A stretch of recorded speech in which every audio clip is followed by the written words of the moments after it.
So thank you so much for having me. I thought I would introduce myself a little bit, and then I could talk a little bit about the founding of Extinction Rebellion, what happened in the beginning, how we created a global movement, how that then waned and has shrunk a lot over the last few years, and what formulations have come out since then, what offshoots and different smaller groups and very powerful ones, including Scientist Rebellion. Yeah. So I'm very pleased to be here, and yeah, living in Wageningen right now, which is a very strong environmental sciences city. So it's brilliant to kind of make these connections, and I hope to do more talks and events across the Netherlands when I get my visa. Thanks Brexit. Have to get a visa to be here, but yeah, really a pleasure. Are you okay with being interrupted, or do you want to just leave the questions for after? What do you think, Stefan? No, it's okay. Just it's okay? Go with the flow. Go with the flow, and then we can... If people have questions, yeah, no problem. No problem. And then you can always, cut if it's not good sound or whatever. Yeah, cool. Yeah, that makes it much more relaxed also. I like that, a bit more informal. Then it's just a circle and I'm having a little speech as part of it. Brilliant. So, my name's Robin Boardman. Bum, bum, bum. Which, Boardman is like a plank, like a board of wood. And so it's often ascribed to people who have a lot of craftsmanship, can really tailor and make something nice. Skater. Yeah. Longboard. Also a skater, also could be a longboard. Robin, like the bird in English with the red breast, for me often symbolizes some courage. So just a little breakdown of my name. I grew up in southeast London in a lovely, loving family, very kind, very supportive, in a kind of middle-class suburban bubble, basically, where we had lovely holidays and everything was just nice. Yeah. And I, was free to do and experiment with what I wanted, to go out at different times, to travel.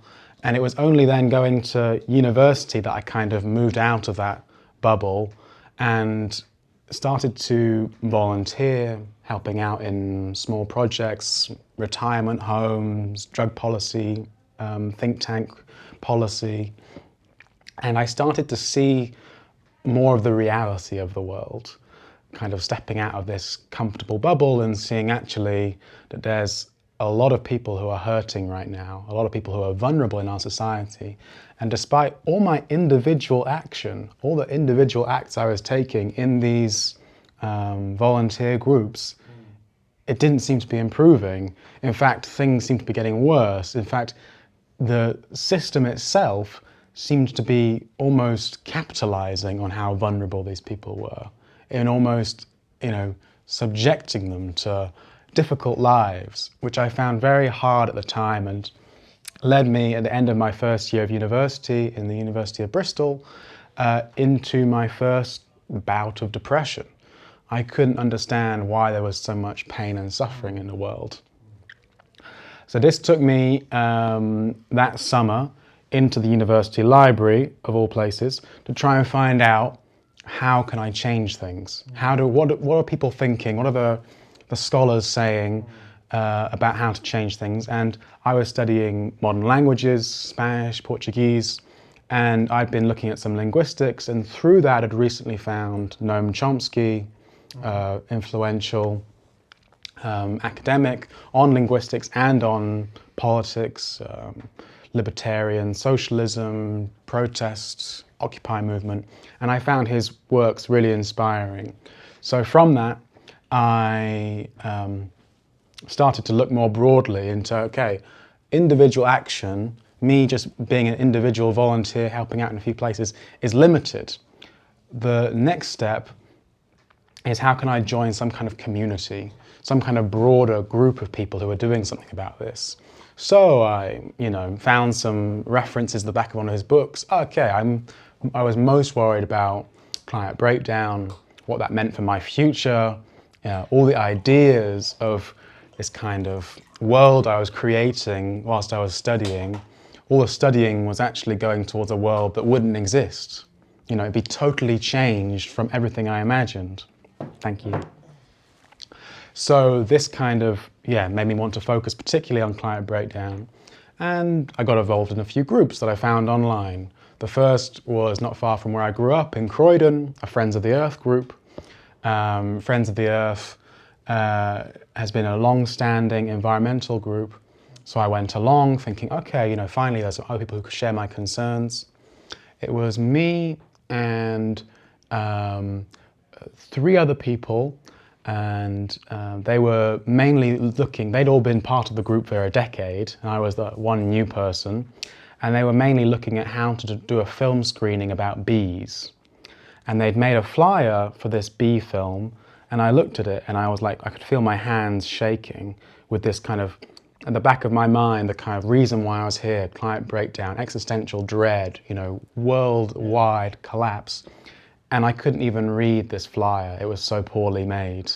And I was like, oh my God, my future is in the hands of these people.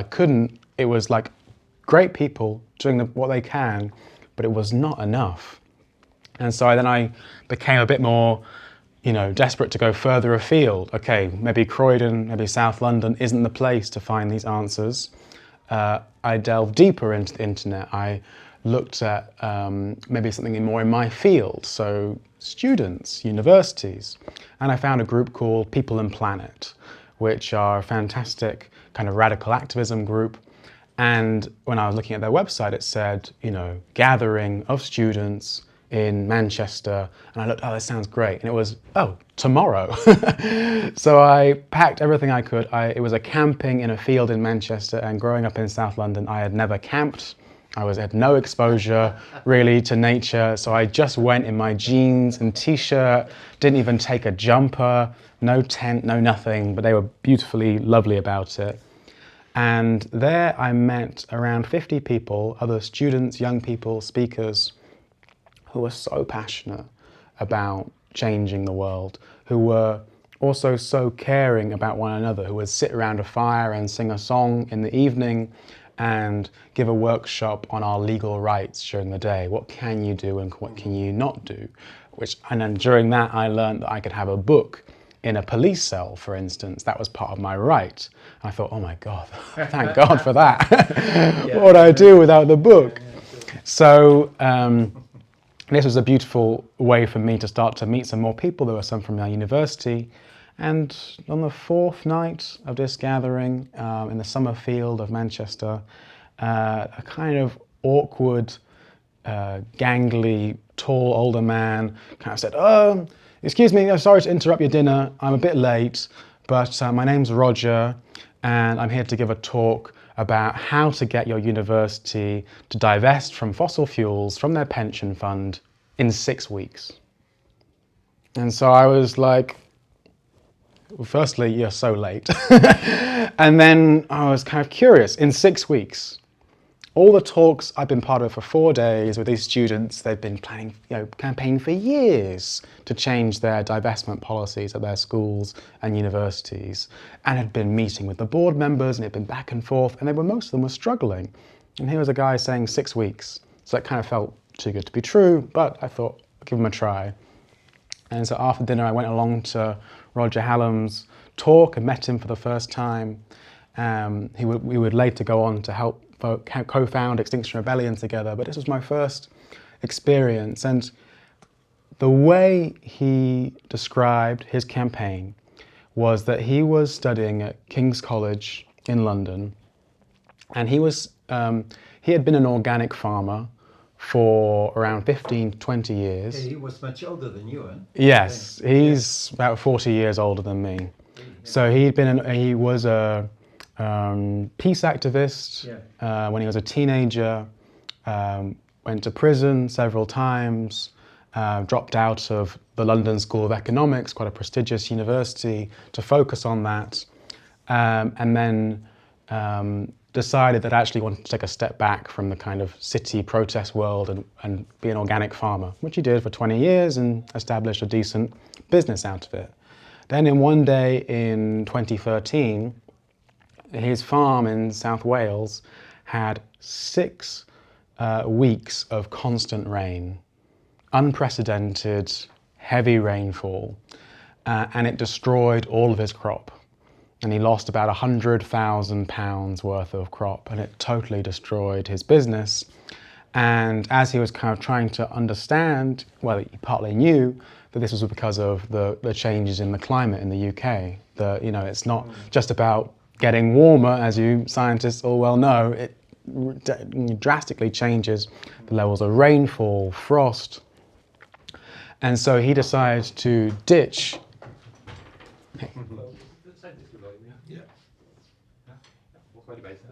Yeah, come.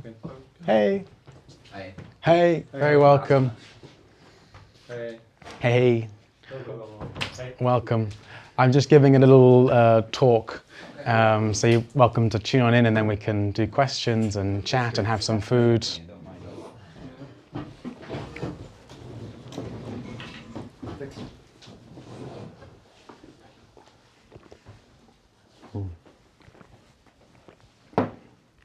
Yeah, so I was just talking about how I met Roger Hallam, one of the other co-founders of Extinction Rebellion.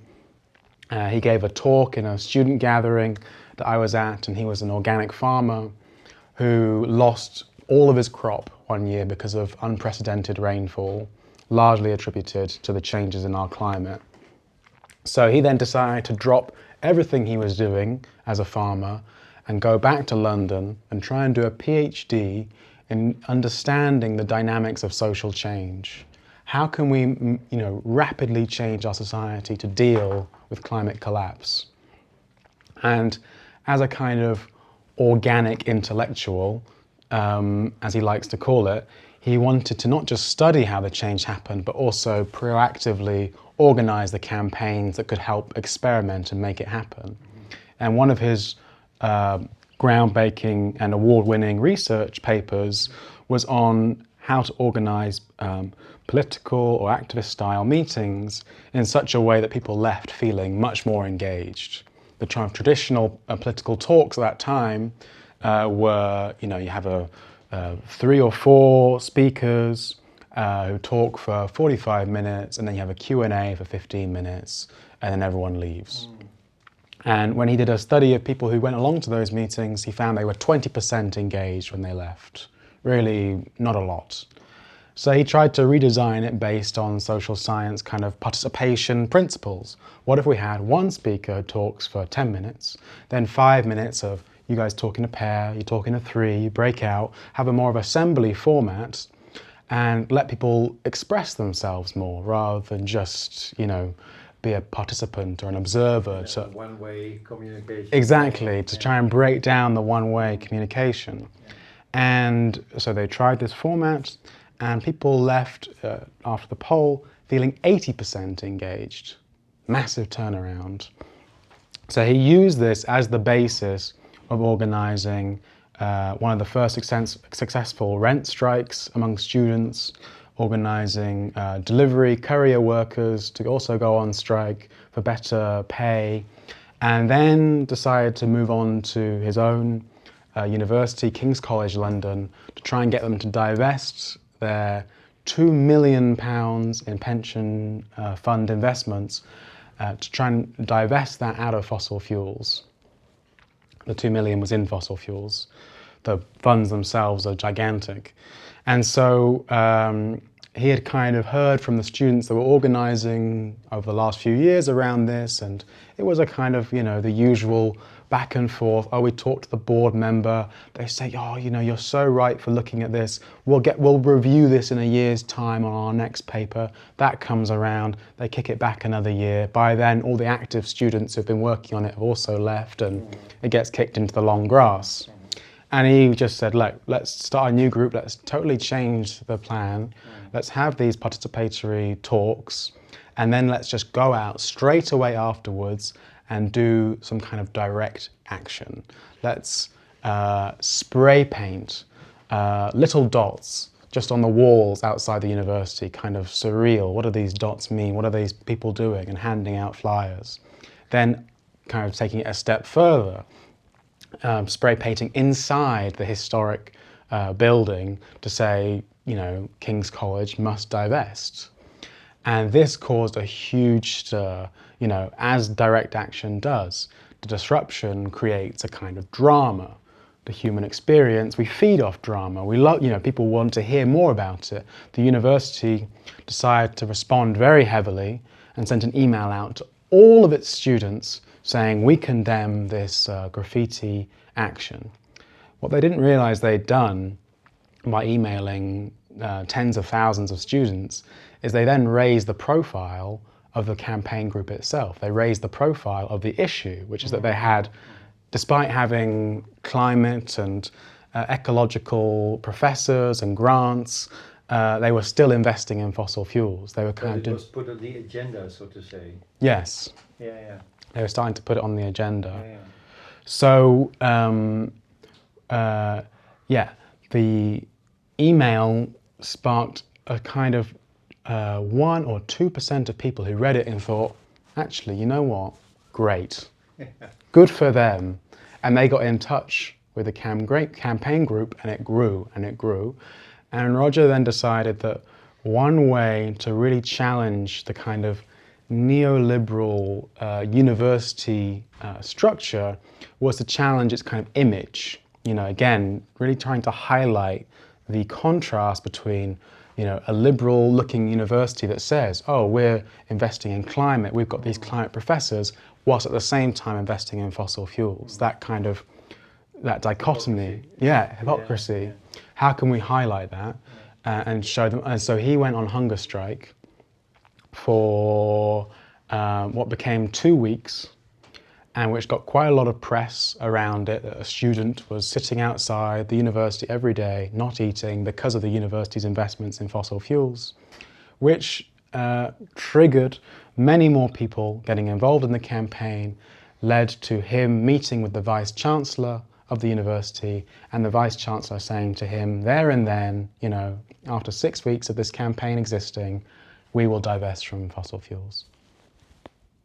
So I heard this, you know, student in a field in Manchester and thought, there we go. That's something I can get behind. You know, I'm not into this idea of we're going to spend years going to board meetings. I want some action. I want speed because this situation is so urgent. Yeah. And so in the months that followed, I kept in touch with Roger, and together we kind of started experimenting. What could other forms of disruption that learnt from historic protest tactics look like in the modern day? How could we raise awareness about various issues, and each time kind of learning, okay, so if you do a roadblock, that's going to really piss people off. But if you do a roadblock that's also a disco roadblock, where you do Bee Gees and you do Staying Alive, actually you get lots of people involved. You still cause the disruption, you still get all the attention of the media, but you can do it in such a way that brings people on board. Again, just experimenting with different ideas. And then in the early months of 2018, we decided that all of these little campaigns we were doing and experimentation was not enough. It was good for some sort of social science research, but it wasn't going to deliver the goods of, you know, seismic change that was needed to confront the climate catastrophe and mass inequality. So we met with the group at the time called Rising Up, who were kind of having these little spin-off campaigns, and said, look, you know, proposal on the table, let's bring everyone together in our network, let's use all of our tactics, write a full manifesto and start a new group. And Roger's proposal was that it would be a climate rebellion. Now, the word rebellion chose very specifically because it has a kind of a more apolitical context in the UK. If you were to say revolution, for instance, that's kind of already pushing you into quite a left-wing, you know, potentially communist background. Whereas rebellion, you also have conservatives that rebel against liberal politicians. It's a more kind of apolitical term, so we liked that. But then climate we thought was a bit too kind of soft or limiting, so we decided to go for extinction, raising awareness of both the animal species that we're losing at a rate faster than when an asteroid hit our planet, 30 million years ago. Trying to raise awareness of that as the biodiversity crisis, which is not being talked about at all, and the possibility of human extinction. The possibility that if we let these temperatures rise, if we let ecosystems be destroyed at the rate that they are, that we could lose absolutely everything. There'd been a few small papers that had mentioned, this kind of civilizational collapse, but we really wanted to name it. We wanted to deploy the precautionary principle that if there is a risk, if there's a 1% risk, if there's a 2% risk of your child, dying when you put them on a plane to go across the world, no, I'm not going on that plane. That kind of risk is too high for something we care so much about. And incidentally, I'm not going to talk so much about the science this afternoon. I'm, with a room full of scientists, but I will mention some of the papers that have come out that are now supporting this very dire warning. So about a month ago, the Institute of Actuaries, really not a left-wing, extremist group or whatever. It's a professional branch organization, eh? Professional branch organization. They sort of calculate the risks for insurances and things like that, yeah. Exactly. These people calculating the risks, they put in their paper, and I read the paper, and I kind of had this weird laughing moment that I saw it was actually in a reference at the very bottom, wasn't even in the main paper, just in an appendix, that if we allow temperatures to rise to 3 degrees, we can be looking at 4 billion deaths. 4 billion people that are being forced to move, starving, dying through war, blah, blah, blah, blah, blah. This is in a small footnote in a big, paper. Insane that it's not the headline, that it's not so important, but it's just sort of mentioned in passing. And there have been more papers coming out that are, highlighting that there is this area of the human niche, that we only have so much, that we of climate change and ecosystem disruption that we can live through. Without that, we lose everything. And so I've been really trying to highlight this kind of existential this death knell, this kind of warning of our civilizational collapse as a key part of Extinction Rebellion. And when we told that to, Greenpeace and other climate groups at the time, the Green Party, they said, no, that's too strong. We need to bring people on board, make them comfortable, let them come with you. And we said, but it's the truth. Can we not tell the truth? So this became a key tenet of the rebellion, was to tell the truth and act as if the truth is real. Right. To really absorb it. Was this guy Jim Bendel involved? Jem Bendel, yeah. Yeah? His early paper in 2018 about deep adaptation was a huge influence.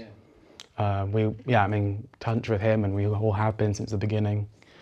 So this was a key part of the messaging we wanted to use for Extinction Rebellion, to be strong, stark. This is the truth, and we're going to act as if the truth is real. That means putting our bodies on the line. That means being willing to take a sacrifice for something much greater.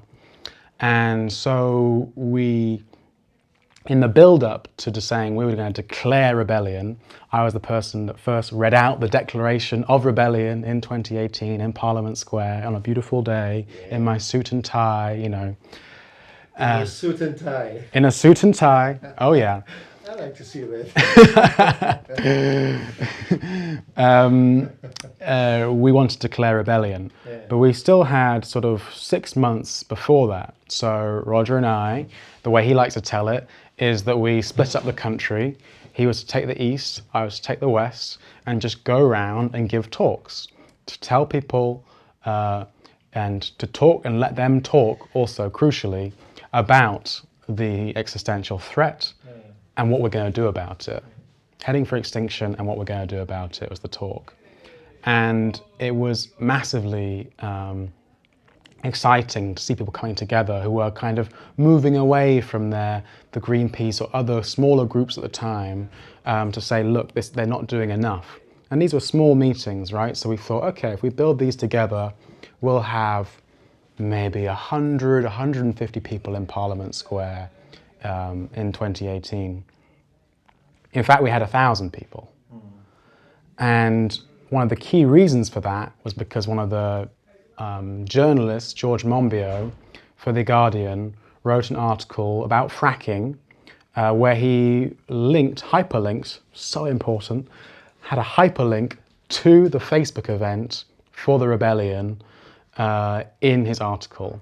This article was then shared by Bernie Sanders, the progressive candidate for president in the US at the time, and went semi-viral. I woke up one morning to see that the Facebook event had grown by 10 times the number of people. It was fantastic. Yeah, but George Monbiot is not just a journalist, huh? He's much more, I think. Yeah. No? He's also a scientist and a writer and George Monbiot. Huh? Yeah, exactly. Yeah. So yeah, influential figure, supporting. And we'd kind of been experimenting, giving talks over the summer. And another thing we tried to do was to pinpoint one moment, which was the airport expansion of Heathrow Airport, which is a massive airport outside of London. And they want to build a third runway onto this airport, which would make it the biggest carbon emitter in the whole of Europe. You know, a massive death project is what we were calling it, saying as it is, this is going to cause so much destruction through increased carbon emissions. And so we ran a campaign, another experiment in the build-up to rebellion called Vote No Heathrow, where we also went on hunger strike to kind of emulate and imitate Roger's tactic at King's College. And I was part of that. I went on hunger strike for 2 weeks, demonstrating outside of political parties across the spectrum who were all supporting this airport expansion, you know, despite these massive carbon impacts. Now that didn't change the vote. The airport was still given the go-ahead.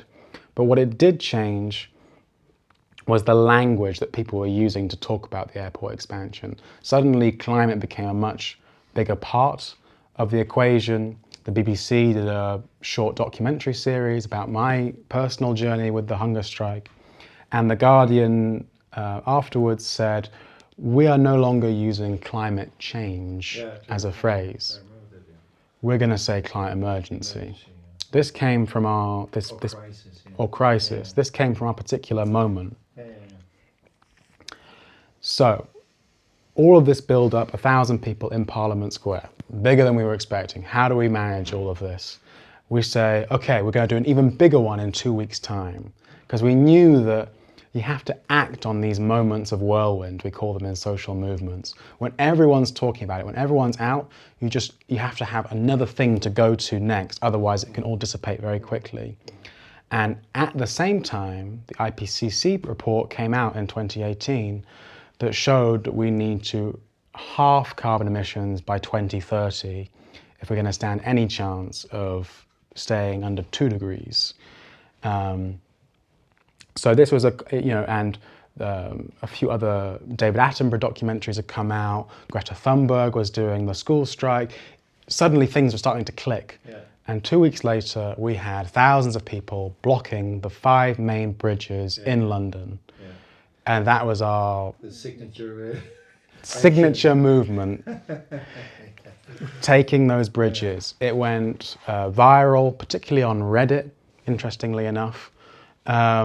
And created a big conversation about what we were doing, why we were disrupting. Okay, so we took that moment, we said, okay, we're going into the winter, we're going to build this movement, we're going to do everything we can to solidify those thousands of people into action groups, into affinity groups, who can start to do their own actions in their local area, who can start to give their own talks, build their own community. And from that, we said that only 6 months later, we would be back in London in April, strategically chosen for the fact that the weather is getting a lot better then, so more people will come out onto the streets. Little did we know that it was opportune timing. The weather was scorching hot, way hotter than an April should be, which made people feel the climate emergency. Brexit had just gone off the newsstand, the shelves, because the deal had been done. Suddenly the news, which had been Brexit dominated for 2 years in the UK, was quiet. And then we came onto the streets, about 30,000 people, blocking 5 major sites across London. So we'd moved from bridges to actual key strategic points in London that kind of helped to shut the whole city down. And these encampments were beautiful. I was mainly leading a group of people from my local area in London into roadblocks, into taking space. They would give talks, we would have assemblies together. How do we want to see our society going forward? What do we want to do next? Really beautiful action, which over the next 2 weeks put so much pressure on the government, won so much support, even from far-right newspapers, to then push the government to formally agree partially to 3 of our demands, all 3 of the demands, which was, firstly, to declare a climate emergency, to make that, environmental emergency in Parliament officially declared, to set the first ever net zero national target. We wanted by climate neutrality in 2050 or something. Yeah? Exactly. Yeah. We wanted 2025. So 2050 was still a bit of a joke, but it was a first of its kind. And then many other countries followed afterwards. And the third was to have a citizens' assembly on climate.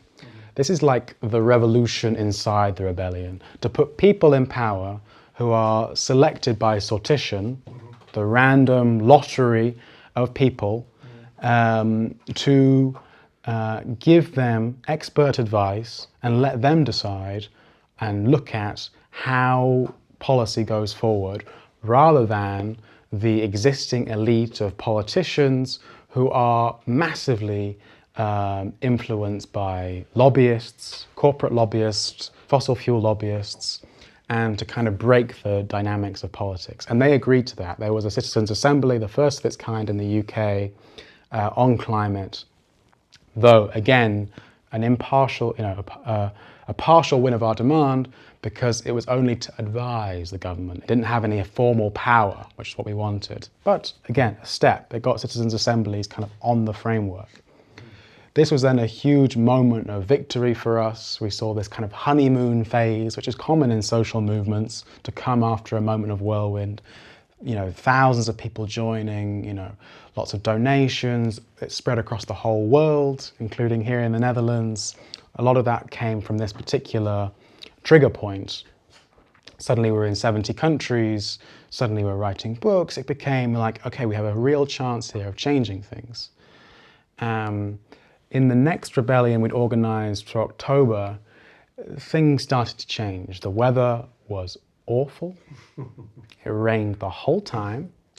The police had learnt somewhat how to deal with us. They'd kind of assessed that, okay, we're the kind of people that could bring a pink boat and park it in the middle of a motorway. How do we do, they didn't have a process for dealing with that before. Suddenly, then in October, they had tactics. They would isolate people. They would say, any gathering of more than 3 people who look like they could be part of Extinction Rebellion is illegal. Jesus. Massively cutting down on civil rights. By law. By law, by police law, by sectionings. And so we were kind of in this real loggerheads moment, and we didn't know how this was going to go. But by the end of the rebellion, public opinion, our sign-ups totally started to dwindle. We had one of our actions outside the tubes, Canning Town, Shadwell and others, which was disrupting the tubes during rush hour to kind of experiment again with maximum disruption, maximum attention. It was the one moment of this otherwise rained on rebellion that did break across global news, but it didn't do it in the best light. You know, people who were, you know, getting just to their working jobs were really upset. They pulled protesters down off the failed experiment. In a way. failed experiment. It was really a low But point. also a learning experience. Eh? Definitely a learning experience and a failed moment. So and I was a part of that. I was there on the Canning Town platform when these mobs started to attack. It was really violent and traumatic, and this was the kind of, people have called it the kind of the trigger point of the decline.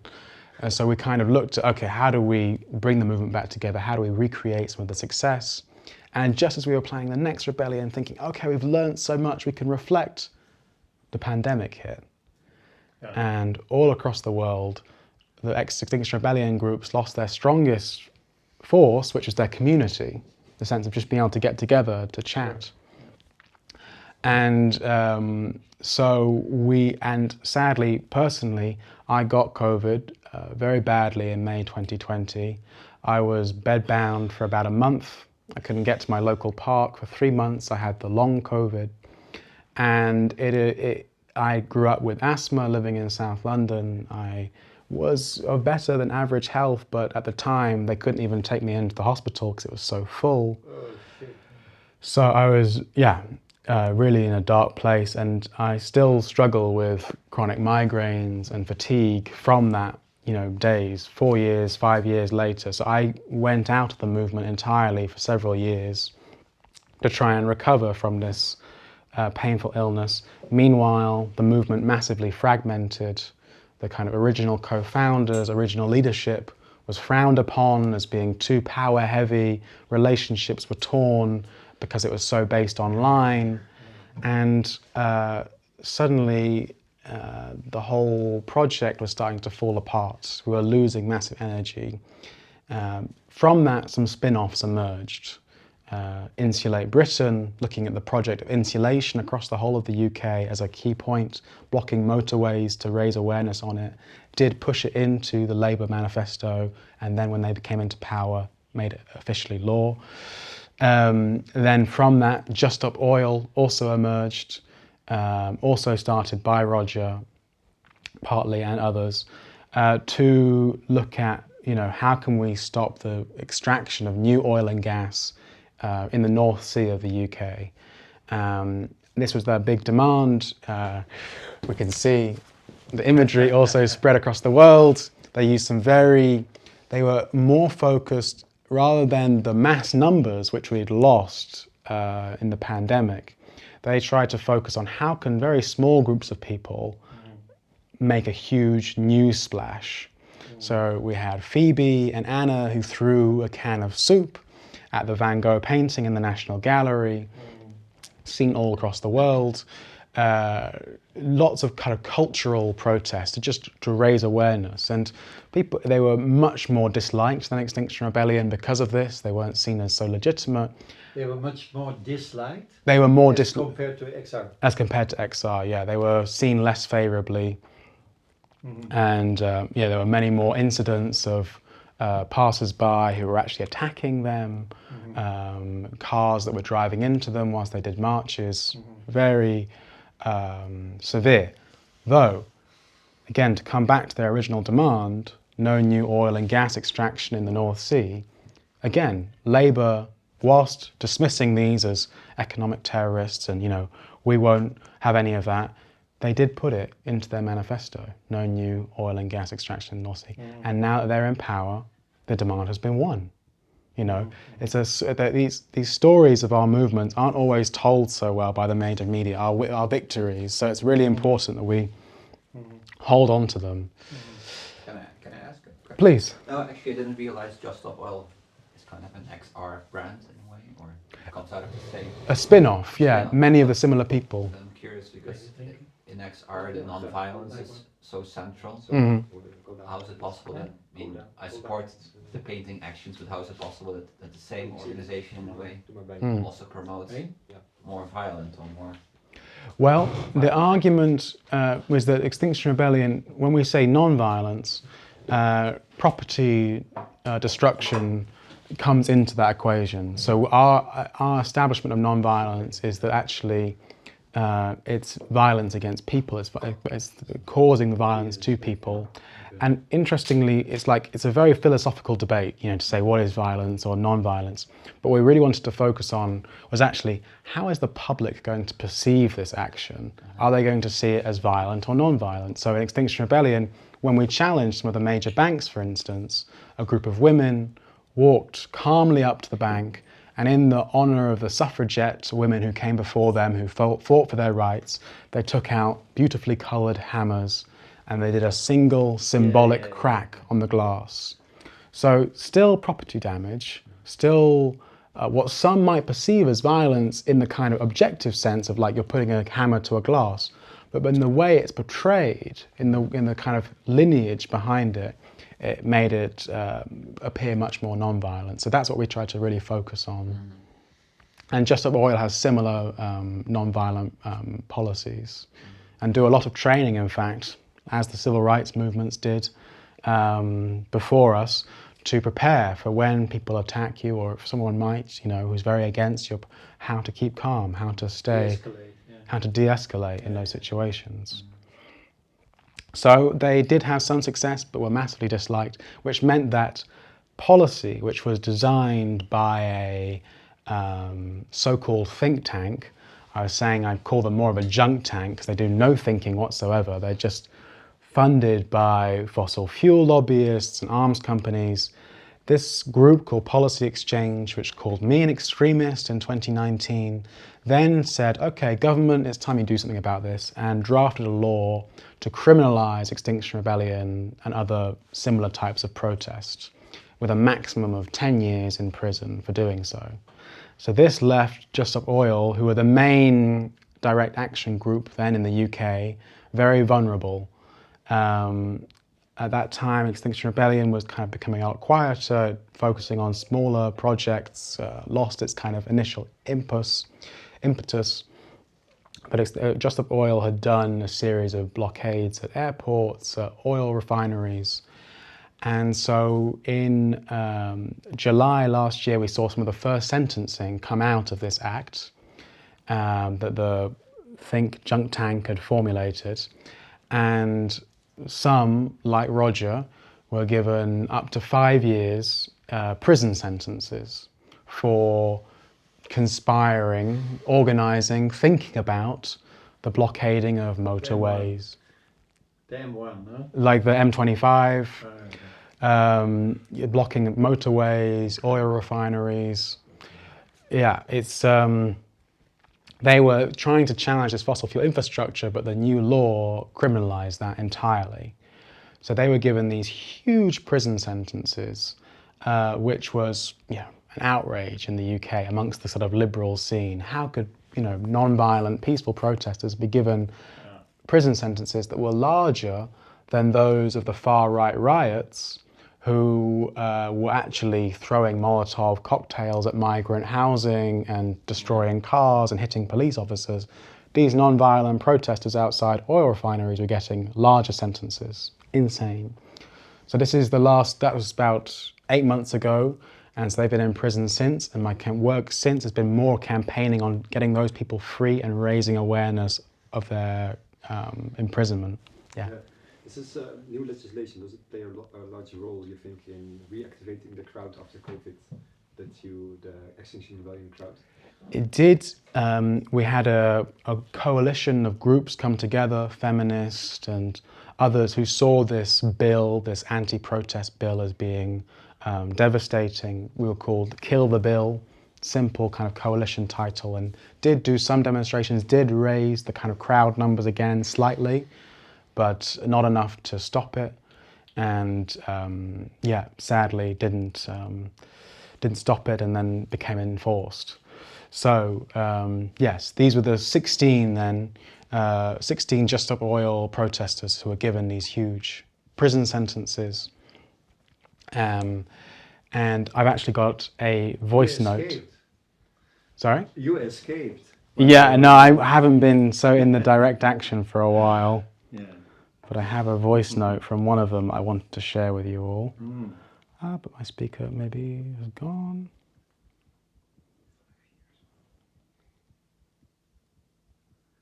Huh. Okay, I can just play it out loud. We're all very quiet, so you can probably hear it. So this is a voice note from Roger that he wanted me to share with you all. Hello, it's Roger Hallam here, from prison, as it were, in the UK. I've just been chatting to Robin. He suggested I record something, so hello everyone. I believe you're all in Utrecht, and I actually know that place because I went there about 25 years ago to study cooperatives, dare I say it. So, great place. Anyway, just letting you know, I'm fine, and as you may know, I've got my sentence reduced from 5 years to 4 years, and because everyone's like overcrowded in UK prisons, I should be out fairly soon, in a month or two in fact. So that's all good. Anyway, the main thing I wanted to say was there's a whole bunch of people in prison in the UK, as you probably know, and we all are so appreciative of the support we've had and all the work that guys like you are doing, and we just want you to know how much you're appreciated by us, and keep going. Yeah, okay, have a good gathering. Thanks very much. Bye. Very moving, Robin. Great. Really, Yeah. wow. Thanks. Yeah. So that's the Oh, latest, really. He just spilled the beans. They had the appeal results on Friday. He was given a reduced year from 5 years to 4 years, which is still a joke for the limited role he played. And he gave a talk on Zoom, which he's done, several hundred times before, about the climate crisis. Political repression, of course. Political repression. There was and kind of linking in with the power of the corporate media. So there was a right-wing journalist who was inside that Zoom call, who recorded it, sent it to the police, because she wanted exclusive footage. This was agreed with the police. She wanted exclusive footage of them arresting Roger and dragging him out of the house. So in exchange for that, the police, arrested him, and he's been serving prison sentences off and on for the last several years. Even before there was a trial, he was in prison for several months. So this is the latest moment. And so I just want to finish off by saying, well, what next? We've had this honeymoon period of Extinction Rebellion of a huge number of people across the world, some 300,000 on our mailing list at one point. We had these changes of laws, this first inkling of what it's like to create systemic change, of creating demand, some winds of demands from our governments. And then we faced this huge repression period, a dwindling of numbers, a sort of struggle to rebuild is very common across countries right now. How do we rebuild the energy we once had? And so what I want to suggest, and what Roger and I have been working on, is to develop outside of the purely direct action space, and to develop more of Extinction Rebellion's original third demand, which is citizens' assemblies, to encourage people more in their daily life, in their society, to meet and talk about what is actually going wrong in their area. How can they do something about it? How can they apply the protest tactics and skills? How can they just have a chance to have a say in what happens in their lives, rather than the kind of false democracy we have right now, which says, oh, you get a cross in a box every 4 years and that's democracy. And it's like, no. Democracy is having an active part in your daily life. So we want to try and combine the learnings of a direct action movement of the last few years, of our movement, which has really done well in understanding how to cause disruption, how to get attention, to combine that with the potential for a mass assembly movement of people who come together and can make their own demands. Yeah, and I understand that. I mean, democracies are sick and tired all over Europe and America. We see that. But how does it work out for this new geopolitical situation we're witnessing now with Russia and America confronting each other, and Europe there, and Ukraine.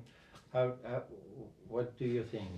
Well, I What think does it mean for climate action? exactly. So I think the election of Trump, like, turned my stomach upside down, Yeah, mine too. and I knew then we were entering a new phase, a phase where we needed to really build up from the grassroots again. To really meet people where they're at after the cost of living crisis, after the energy crisis, after the barrage of news stories of his, orange bonanza, to really bring them back to reality, grounded reality. So we started a few projects in the UK, particularly in the north, called Cooperation Hull, Cooperation Sheffield, which had these assemblies and said, let's bring our own demands together, let's have mutual aid networks, let's support each other through these crises, because the government, they're not looking out for us, they're not going to save us when shit hits the fan. We've seen this time and again with climate emergencies, the floods in Valencia, the hurricanes in the US. We know that the government isn't coming to save us in those times, so we need to look out for each other. And actually, by looking out for each other, we can create very powerful communities that can then challenge government again. So that's about community building, not so much disruptive, but more constructive in a way. So to begin with, building for peace or climate, or so to kind of rephrase it, it's like we know now with Trump in power, winning kind of transactional demands from the government is far less likely. And governments across the world, fossil fuel, he's the fossil fuel king. He's reigning so much power. So to try and go back to the grassroots level and bring people together, what do they care about? What do they want to act on in their local communities?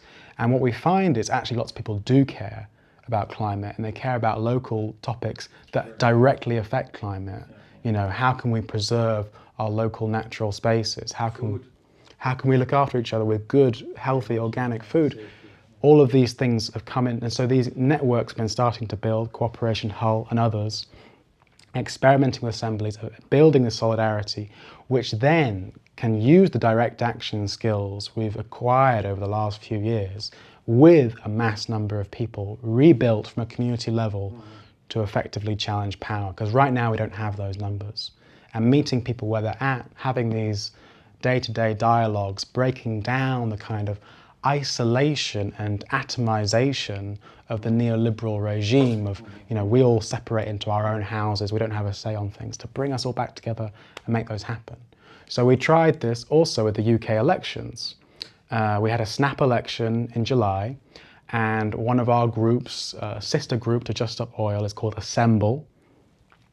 And so very simply, the idea is to use assemblies to influence local councils and others into policies, and they use the snap election to say which candidates are going to stand up for assemblies. What is a snap election? It's a election that's called very quickly. Okay. So it's usually you have them every 4 years, but if a prime minister or otherwise says, I want to have one sooner, they have that in their power to do so. So ours was in July, and we had 5 candidates that backed the assembly model, and they ran as independents, and they ran for climate, and particularly for a ceasefire in Gaza, and combining lots of the kind of progressive issues that have been neglected by the other political parties, using assembly models, listening to the people. What do they want? What do they most care about? And so we now have these 5 independent candidates, and we've been going on tour across the UK, running people's assemblies, running ways of encouraging people to get involved in kind of popular assemblies and parties. And just last week we had 150 people in a small town in the north called Southport to talk about these topics. So it feels very exciting to me, this possibility of the grassroots rebuilding with the direct action to trigger what is, I believe now, a revolutionary moment. I didn't use that language in the past, like I mentioned. We said rebellion for its more apolitical phrasing. But I think the science now is so dire. we have so little time left that we know that the economic and ecological shocks that are going to hit our societies will cause revolutions across the world. The question for us is, will we let them collapse into fascist dictatorships, strong men that seize the chaotic moment to create their own authoritarian regime? Or can we build the progressive alliance that is ready for that moment, ready to strike, and build an assembly, citizens' assembly based movement to totally transform the way we confront both the climate crisis and the social inequality in our world. So that a climate breakdown does not lead to a societal breakdown. Exactly. To prevent that. To try and mitigate and adapt together in communities. And that's my big idea. Thank you very much. Yeah, Robin, thank you, man. Please, yeah, questions and just general chat. I just wanted to give my a big overview, and then I'm very happy to chat more. I'll just sit down as well. I was wondering, on that local level, I mean, what people come to these assemblies? Do you also draw people who voted for Brexit, who perhaps feel somewhat attracted to these fascist ideas? I mean, people will, or do you still target, like with Extinction Rebellion, the more progressive part of society? Yes, this is a really important point. So across Europe, we've seen this massive rise of the far right. You get Wilders here, the AfD in Germany. In the UK, we also have a far right party called Reform, who did very well Farage, no? with Nigel Farage, did very well in the last elections unexpectedly. And so, yes, the assembly model is really trying to break down a lot of the divisions that currently exist, looking at how young men in particular are voting much more strongly to far right and women more to left. These kind of huge divides in our society are not healthy. They're going to cause real shocks. So the assembly model is to actually just approach anyone locally. In Southport, where we had the assembly last week with 150 people, it's famously known for having far right riots. So we wanted to actually open the community and say, look, how do we make our community safer? How do we look out for one another? Quite broad questions that can bring people together across political divides. And I personally find it a very beautiful experience. It feels quite, it restores my faith in humanity to see people, conservatives and liberals and whatnot, all coming together and just saying, look, we care about our kids and our community. How can we make this work?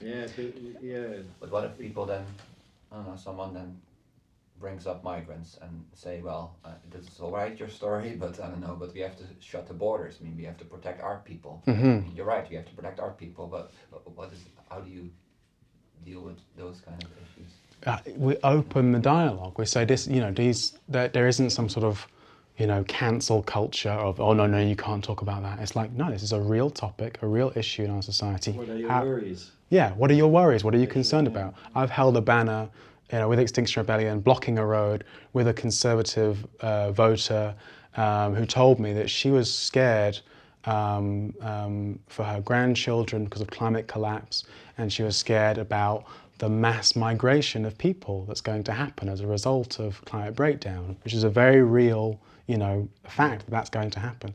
So to try and, say we're allowed to talk about these things, and let's try and have an honest human-to-human dialogue rather than whatever the corporate media is, shitting in our brains, to try and open that. And it's hard to explain without a lived experience, because they can be really transformative processes.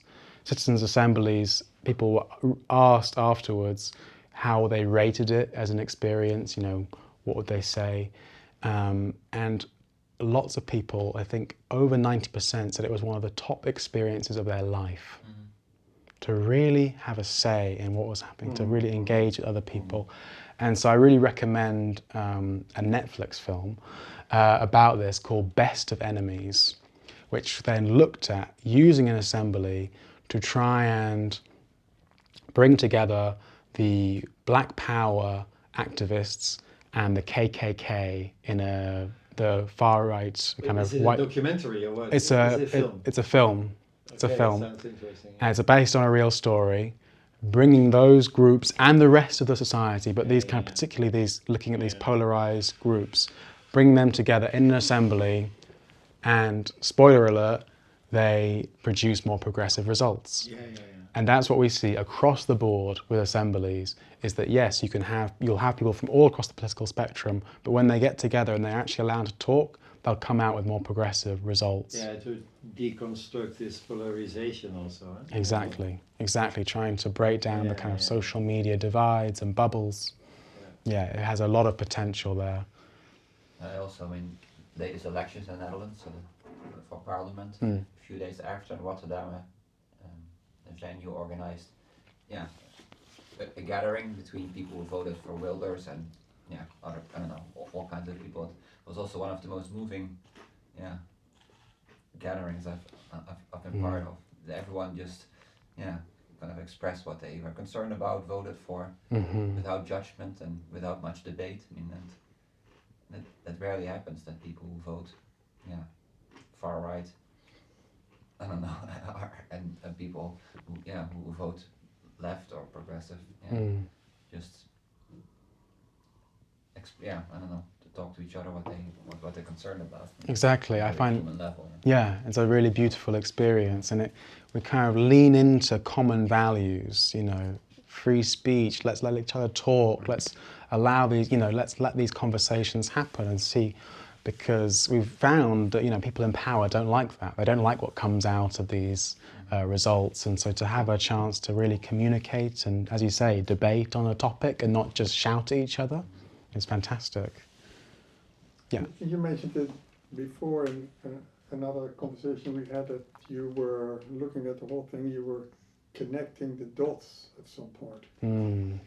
I think that's my theory, but maybe you can say something about it. A lot of people don't really know. They see the dots, but they don't know how to connect it. I had to think about that this week again, because with all the news about the sentencing, all over the place we saw the tomato soup going on with our course again. I have a theory that in the next few years, because you put all these seeds out there, people know these images, these are dots in their brains.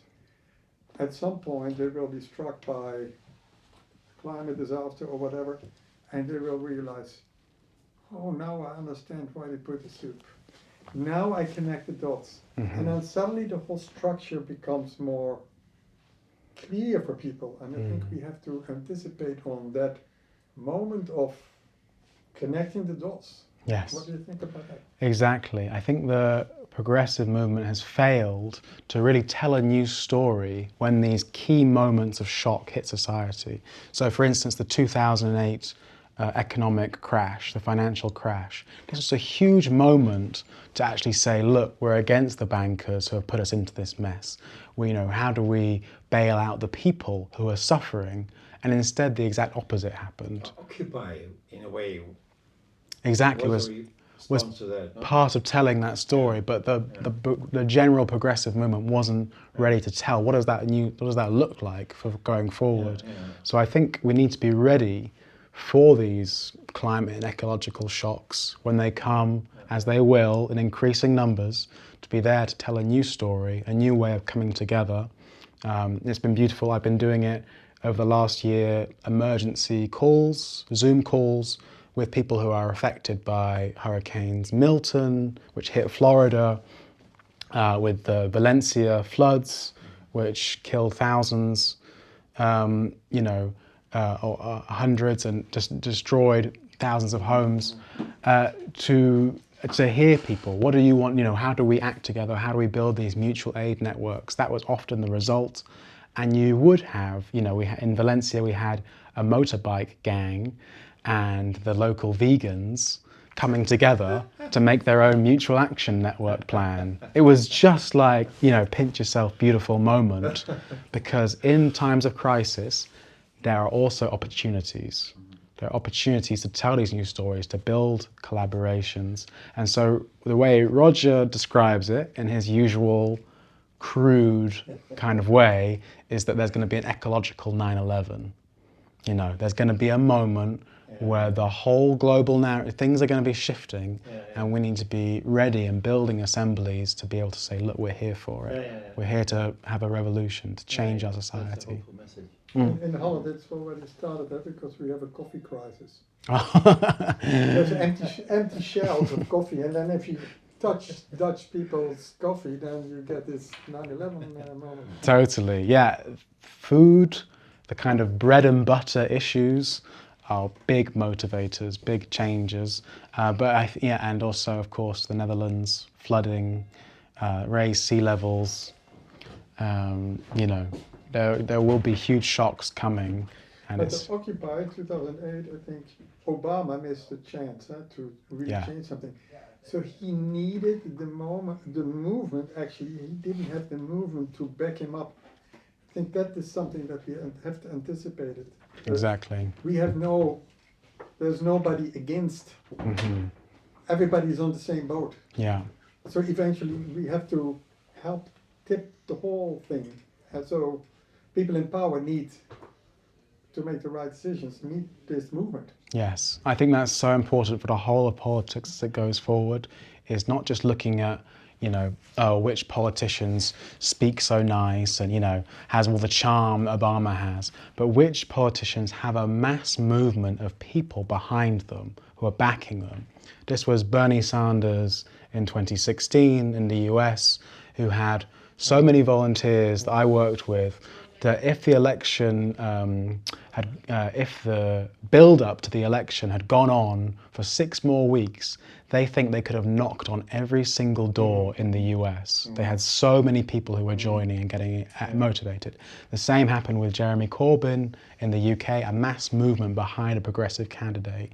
These will be targeted, but the more we can build the numbers behind, not necessarily just politicians, but as a movement, the more strength we have, the more we can then use those numbers, particularly in the ways like we did in Extinction Rebellion, you know, of also causing mass disruption, of causing ways to really bring the conversation onto particular moments. Yes. So I'm just touching on Yeah, so you mentioned that like before starting Extinction Rebellion, you studied these social movements and this concept of how change,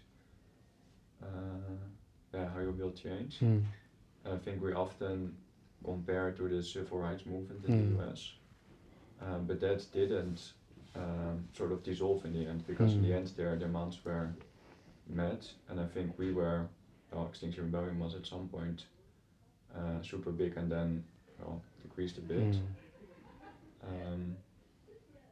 So which differences do you see with this civil rights movement? Why did they succeed? Why, haven't we yet? Yeah, I found it really interesting actually, and depressing, that when I went to the university library to look for these books about, you know, how does social change happen, who does it, that the number of them are actually very few. There are innumerable, so many books on how bad things are, but very few on actually how to change things and build movements. So one of the most influential that I saw that really influenced me was a social scientist called Erica Chenoweth. I was just looking for her name because it's translated in Dutch. Okay. And we give away these books on civic resistance. How civil resistance works. So she analyzed the last 100 years or something. Exactly. And the success of non-violent resistance as compared to violent resistance. Exactly. Yeah. And so she kind of studied from the civil rights to other across the world, what kind of tactics were they using, and what was their, often their strength. Would they, for instance, she found that one of the most influential factors was, were they fraternizing, were they befriending the police? Because they found that if you constantly are chipping away at the police and going, look, your working conditions are also getting harder, things are also hard for your family right now, then they were more likely to let them, not arrest them when the moment comes, the fall of the Berlin Wall, a huge example, you know, the Monday demonstrations, hundreds of thousands of people. The order was to start shooting people, the police disobeyed. They'd been worked on beforehand by... So, to come back to your question, I think the way I try and view things with this kind of more, I guess, sort of social science lens on the different movements is what are the common factors and what their strengths are. And mainly what I'm finding is there is a strong focus on non-violence, and within that a great diversity of people who are treating society not as some sort of, either we have a revolution or we don't, but as a complex system where we have hundreds, thousands of different kinds of groups, whether it be on race, gender, local issues, who are all pressing the buttons of power in different ways, all pushing them to change. And the more that is happening across society, the more the shift will come. So it's really, again, it emphasizes the power of people. And the civil rights movement, I think, was particularly powerful for me, again, in terms of how even just a few people who take a large sacrifice can make a huge difference. The Freedom Riders were around 300 people who, initially just 30, who were black and white, who rode buses through the south of the USA, which were into segregated areas. And so for doing so, they were attacked by white supremacists. They had their buses bombed. They were constantly attacked. And then after that, they were imprisoned for even doing so. So this kind of sparked this backlash throughout the US of, what are the South doing, and the divide and the polarization become. And so people went, not after seeing that happen, didn't go, oh, that's horrible, I couldn't do, they said, I'm going to go out and join them. I'm going to go do the exact same thing because that's exactly what we need. Personal sacrifice also. A huge personal sacrifice. So when there were 300 of those Freedom Riders in prison, the law changed. The government said, look, we're going to desegregate the buses. So for me, this is like symbolic of what happens in many instances of civil resistance, where a small number of people can take a big sacrifice, and when that happens, it can turn the whole system round. We kind of analysed, how many actually police cells are there in London? How many people would need to get arrested for us to fill every single cell? If every single cell is full, to disrupt the system, what do they do next? What we do to and so kind of experimenting with, and one of our, we look at, thank you, looking at, how these large personal sacrifices can make a big difference. I think they're, strong spiritual leaders on that in the civil rights movement. You're now here with the Scientists' Rebellion. What is science function? How can you put that in the picture, maybe? Scientists' Rebellion, because they basically drive the whole, they ring the bells, and they have the facts. We probably part of the problem, brother. The whole toxic academic structures. Well, anyway. Both I and Roger really respect Scientists' Rebellion and really appreciate it, actually, because it's, when we first started campaigning in the 2017, 2018 on the climate crisis in this way, scientists, very few spoke out about it. Behind back doors, they would say, look, we're going over 1.5 degrees quite soon, but in public would hardly mention it. It was so frustrating. So to see Scientists' Rebellion, to see so many public academics saying that in public format, and not just telling the truth, but then actually going to the process of acting on it, to risk their careers, to say, look, I put my whole life into finding the truth of things, here it is, and now, and I'm willing to take the sacrifice for it. So powerful. These are, I think, and very moving for the public more generally, to see people of, with the lab coats, with that image, taking a sacrifice. And I think for me particularly, in this moment, as I'm kind of describing the idea of building assemblies, of looking at social, massive social change and revolution, is I think we're really missing in the scientific world an analysis of what that looks like, how this breakdown of society is going to take place, and how do we actually do something about it. This paper that predicts so many millions or billions of deaths, we need to find a way of actually breaking down those numbers, creating some kind of accurate pictures of where this is going to happen and when, so we can actually act on it. I think if the scientific community is really telling the truth, then it can focus on these points a lot more clearly. And with that, we can really It's a empower. very somber perspective. If I look at my students,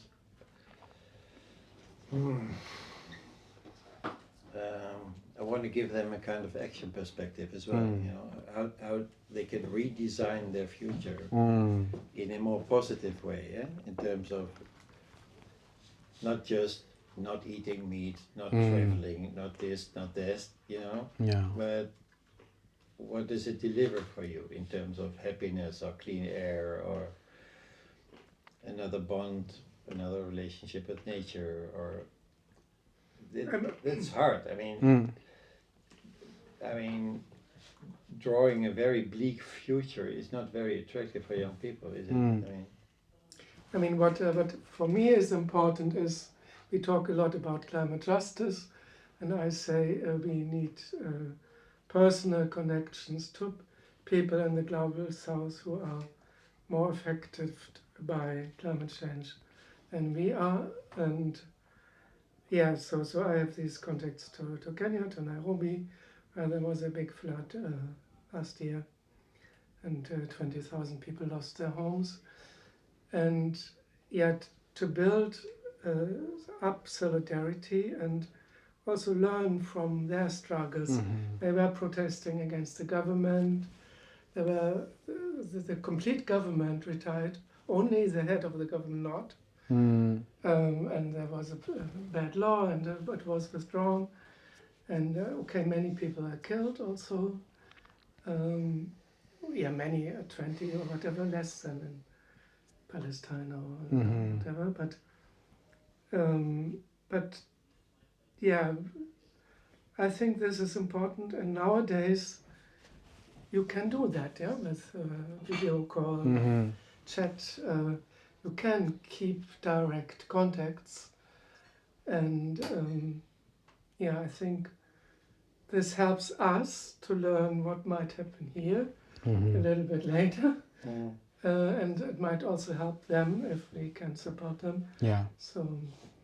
Yeah, I agree. So to kind of bring the questions together, or the points together, what I see the role of scientists right now is very clearly telling the truth of how bad it's going to be, because people need to hear that truth in order to wake up and to look at, okay, these terrible things that are going to be happening in X, Y, and Z places, particularly along the equator, that kind of region that will become uninhabitable in the future. People won't be able to live there.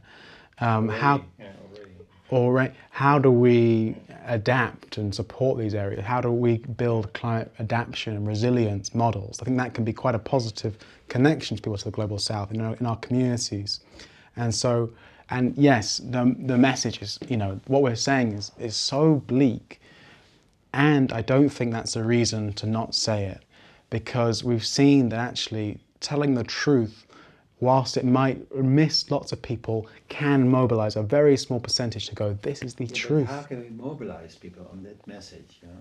Well, I think, if I look at the UK, for instance, during World War II, we were being bombed repeatedly in London. What happened there is there was a crisis. People came together as a community. It was called the Blitz spirit against and interestingly enough, even with this, the hard message of war, of bombing, over those few years, you saw fewer crime decreased, suicide decreased, mental health improved. Yeah. Why? Why would that happen in such a terrible time? Community.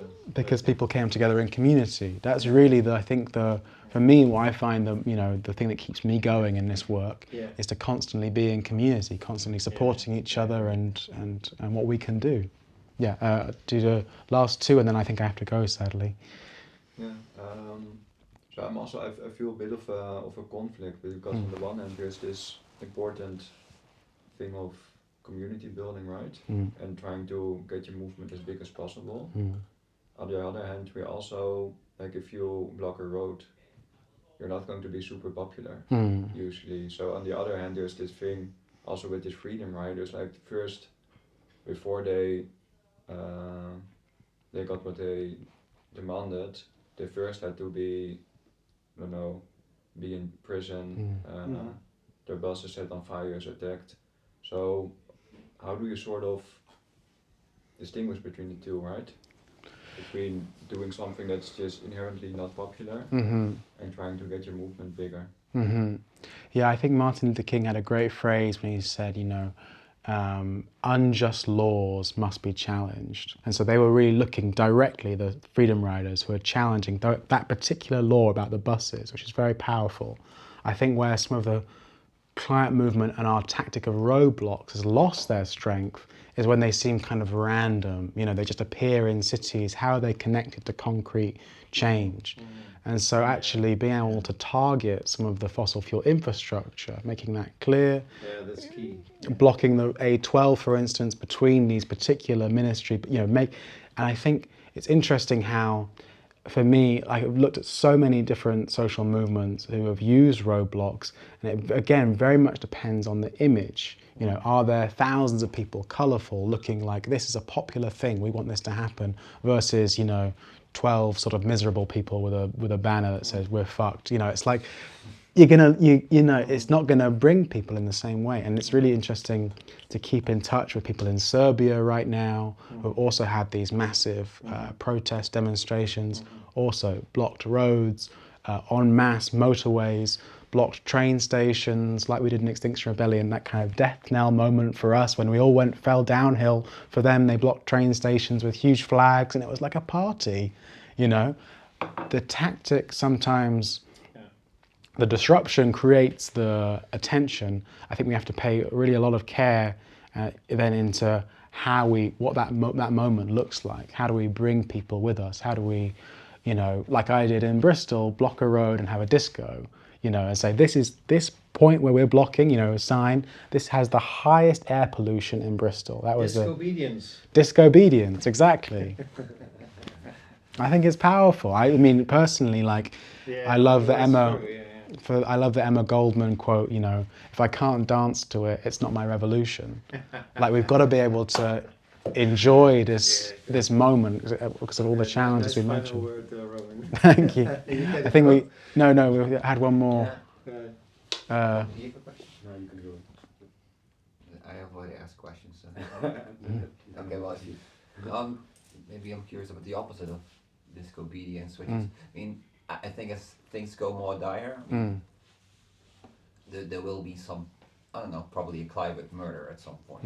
It's like in the US already happened with this insurance person, whether it's a lone wolf or, I don't know, a faction of people. I'm curious, is this something that you prepare for in a way? Because it might backfire on the non-violent movement as well. Exactly, yeah. I was strongly, personally, emotionally affected by the shooting of that CEO of the health insurance company, because what I saw afterwards was a very dark and violent side of the left that says we can take vigilante justice, we can, act in violent ways. Of the left? Of the left.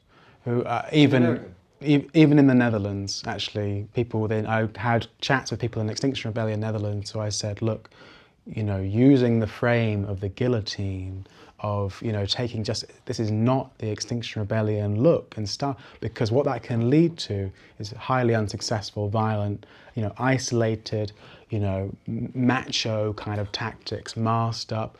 It's a surefire way to actually bring about the opposite. In most cases that I've seen, the opposite of what you're actually demanding, which you'll see then even greater repression on people, you'll see even greater turn back. Non-violence is like our shield.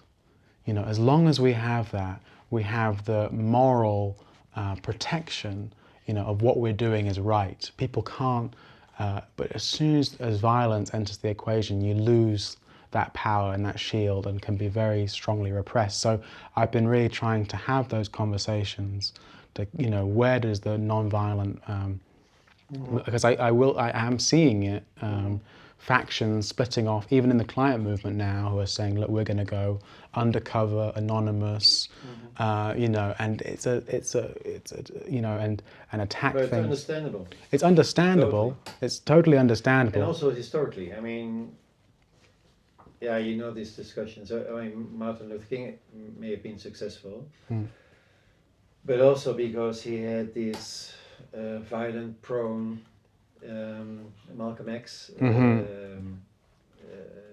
people, you know, pressing from the flanks, so to say, so that he would be able to bring his peaceful message. Yeah. Because of these pressures of. I understand where these thoughts and patterns come from. You know, they're coming from a good place, you know, of people wanting the right intentions. But I think we have to think very carefully, strategically and morally about where those will end up. And, you know, there are, yes, we can say, yeah, Malcolm X, we had this, there were like other violent movements at the same time as Gandhi. But again, coming back to the actual social science of these revolutions, of these massive changes, has found increasingly more in the last few decades that non-violent action is much more likely to trigger massive social change than violent is. And I think this is also a strategic thing, but I think we miss a lot of opportunities in support demos. So we have people glued to the tarmac or wherever, but if you have no people, let's say on the sidewalk, supporting it, there are much more people willing to come and support if you organize it, and they will dance to the music, but in a safe space. And I think this is something that we should really look at, because there you have the first circle and you have the circle around it. That's where the growth is. And if people see that there are normal people like you and me, I mean, we can join and you don't get arrested, but you show your support, it's very important. Totally. We don't do that too much. Yeah. Well, I'm excited for the next level. On the A12, just what I was going to say, my final note, A12, 5th of April, you know, we're going to be there with everything I just mentioned, colour, disruption, scientists, gluons, actions.